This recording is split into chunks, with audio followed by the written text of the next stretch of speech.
It's a popular notion that King Ravana composed this to please Lord Shiva when he was trying to lift the Kailasa Parvata. The Uttara Kanda records Ravana lifting the Kailasa but never mentions Ravana singing the Shiva Tandava Stotram. According to the story, Ravana was returning to Lanka in the Pushpaka Vimana after defeating and looting Alaka, the city of his half-brother Kubera, which is located near Mount Kailasha.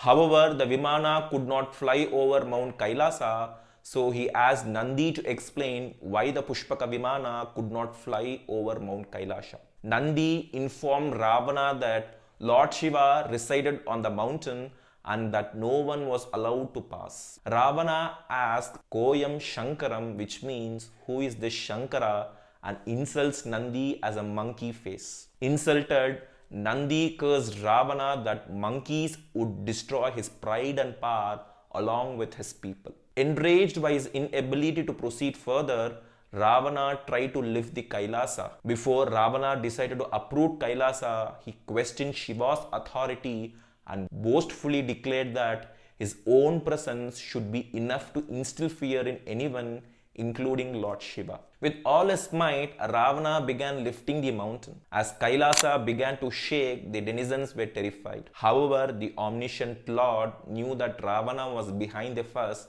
and pressed the mountain into place with his big toe, trapping Ravana beneath it. Ravana gave a loud cry in a pain which made the three worlds tremble. Advised by his ministers, Ravana sang various Samaveda mantras for 1,000 years. Finally, Lord Shiva not only forgave Ravana but also granted him an invincible sword called Chandrahasa. Since Ravana cry made the three worlds tremble, he was given the name Ravana by the Lord himself. Until then, he was referred to as Dashagriva. Analyzing the story, we can make three observations. Firstly, Ravana did not know who Shankara was or the holy mountain of Kailasha.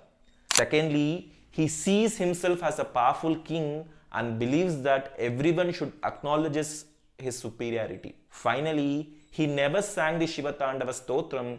Instead, he sang various Samaveda mantras. So based on these observations, we can conclude that an arrogant person couldn't have composed the Shiva Tandava Stotram. Also, we do not find any evidence to support that Ravana had composed the Stotram in our Itihasas or Puranas. Some people would say that there is a mention of Dashavaktra Geetam in the 15th verse of the Stotram, which translates to sung by 10 face, and conclude that this Stotram was composed by Ravana. I find this word Dashavaktram amusing because throughout the Ramayana, Ravana has been referred by various names like Dashagriva, Dashakanta, Dashamukha, Dashanana, Dashakandhara, but there is no reference to Ravana as Dashavaktra. Additionally, there are multiple versions of the Stotram with varying number of verses.